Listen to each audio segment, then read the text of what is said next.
Bismillahirrahmanirrahim. Assalamualaikum warahmatullahi wabarakatuh. Selamat pagi, siang, sore, dan malam, Bu Rina Windiarti, SPD MED, selaku dosen pengampu mata kuliah Perkembangan Bahasa Anak Usia Dini dan juga teman-teman Robel 1 PG PAUD UNES 2020. Izinkan kami dari kelompok 4 mempresentasikan hasil diskusi kami tentang gangguan berbahasa pada anak yang beranggotakan 1. Tiara Nurul Utami dengan NIM 1601420009. Yang kedua ada Triati Matul Herunisa dengan NIM 1601420011. Yang ketiga Isnaini Nur Hasanah dengan NIM 1601420023, dan yang terakhir ada Ali Atul Hidayah Nur Sabani dengan NIM 1601420048. Langsung saja ke pembahasan yang pertama, dipersilahkan. Baik, terima kasih. Untuk gangguan pertama yaitu apraksia lisan.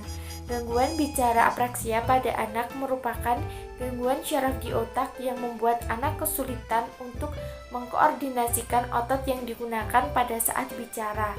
Nah, biasanya anak dengan gangguan ini dapat mengetahui apa yang ingin dikatakan tetapi sulit dalam menggerakkan rahang, lidah, dan bibirnya untuk berbicara. Atau gangguan apraksia lisan juga disebut sebagai gangguan motorik bicara.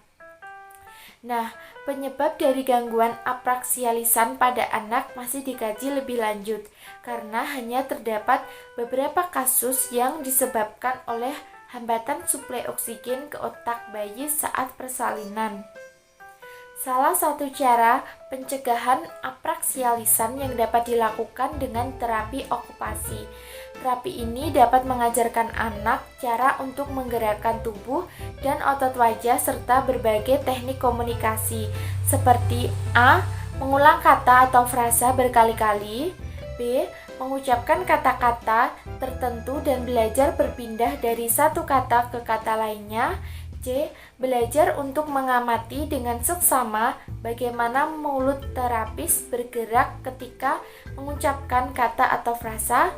Dan yang terakhir, mengajarkan anak untuk bicara di depan cermin. Hal ini bertujuan untuk membantu anak mengingat gerakan mulut saat mengucapkan suatu kata atau frasa. Yang kedua, PDD-NOS atau Pervasive Development Disorder Not Otherwise Specific. PDD-NOS merupakan kondisi awal muncul simptom autisme yang meliputi kendala interaksi, komunikasi, minat, atau pola perilaku stereotip. Pengidapnya mengalami kesulitan memahami kalimat kompleks, bahasa figuratif, atau instruksi berganda, sehingga membutuhkan orang lain untuk menyederhanakan kalimat yang dimaksud. Berikut ini beberapa penanganan yang dapat dilakukan untuk orang pengidap PDD-NOS. Yang pertama ada DIR Floor Team atau Development Individual Difference Relationship Based, merupakan bentuk terapi melalui permainan yang memperhatikan perkembangan anak, kebutuhan anak, dan keterampilan berinteraksi sosial anak. Yang kedua ada ABA atau Applied Behavior Analysis. Program ini mencakup latihan interaksi dan permodelan yang didukung pemberian hadiah untuk setiap pencapaiannya. Tiga instruksi awal yang dilatih dalam ABA yaitu ayo sini, duduk, dan lihat. Yang ketiga ada metode Miller. Metode ini secara stimulan dapat mengajarkan bahasa verbal dan nonverbal pada anak. Yang keempat ada pengajaran dengan media komputer. Komputer dapat membantu penyandang yang terhambat dalam ekspresi bahasa, lisan, dan cenderung pada bahasa tulis. Speech delay atau keterlambatan berbicara. Gangguan ini merupakan kondisi di mana seorang anak sulit untuk mengekspresikan keinginan atau perasaannya kepada orang lain. Dikarenakan anak tersebut tidak mampu berbicara secara jelas dan dikarenakan juga sedikitnya kosakata yang mereka kuasai. Lalu, apa sajakah ya faktor yang mempengaruhi seorang anak bisa mengalami gangguan ini? Yang pertama, faktor kecerdasan. Menurut Hurlock, bahwa seorang anak yang memiliki IQ tinggi lebih mampu dan lebih lancar untuk berbicara dibandingkan anak yang memiliki kecerdasan yang kurang. Yang kedua, penggunaan bahasa yang tidak konsisten. Yang ketiga, hubungan keluarga dan kesehatan anak. Untuk mengatasi anak yang mengalami gangguan ini, seorang guru atau orang tua bisa melakukan 5 cara berikut ini.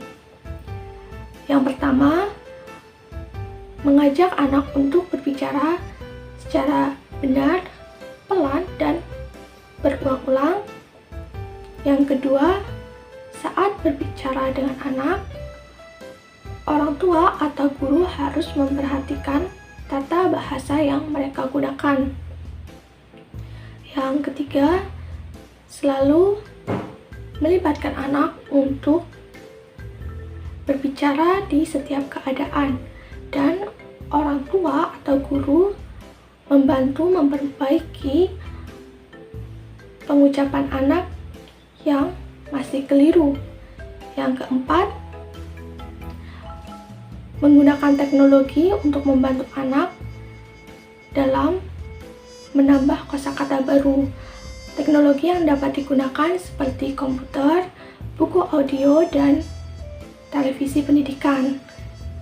Yang kelima, konsultasi secara rutin kepada dokter dan psikologi anak untuk mengetahui perkembangan yang terjadi pada anak yang mengalami gangguan speech delay ini. Penyakit gagap. Penyakit gagap adalah kondisi yang mengganggu kemampuan seseorang dalam berbicara. Kondisi ini ditandai dengan pengulangan suku kata, kalimat, suara, atau pemanjangan penyebutan suatu kata. Meski bisa dialami oleh siapapun, kondisi ini lebih sering diderita oleh anak-anak usia di bawah 6 tahun. Penyebab utama gagap belum diketahui secara pasti, akan tetapi kondisi ini diduga berkaitan dengan faktor genetik, pertumbuhan, atau tekanan emosional psikogenik. Gagap juga bisa berkaitan dengan gangguan pada otak, saraf, atau otot yang terlibat dalam kemampuan berbicara atau neurogenik. Pada anak-anak, gagap merupakan hal yang normal dan dapat hilang dengan sendirinya.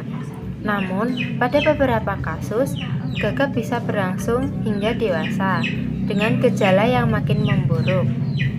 Hal ini dapat menyebabkan hilangnya kepercayaan diri dan terganggunya hubungan sosial.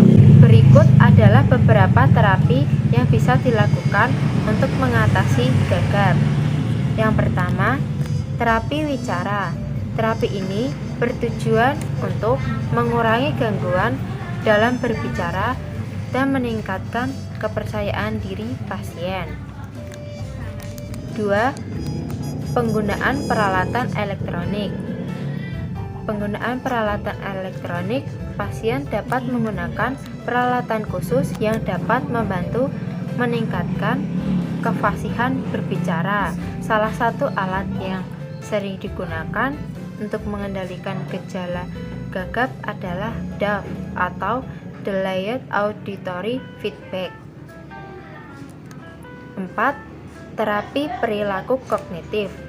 Terapi perilaku kognitif bertujuan untuk membantu mengubah pola pikir yang dapat memperburuk kondisi gagap. Sekian presentasi dari kelompok kami. Kurang lebihnya kami mohon maaf. Billahi taufiq wal hidayah. Wassalamualaikum warahmatullahi wabarakatuh. Terima kasih.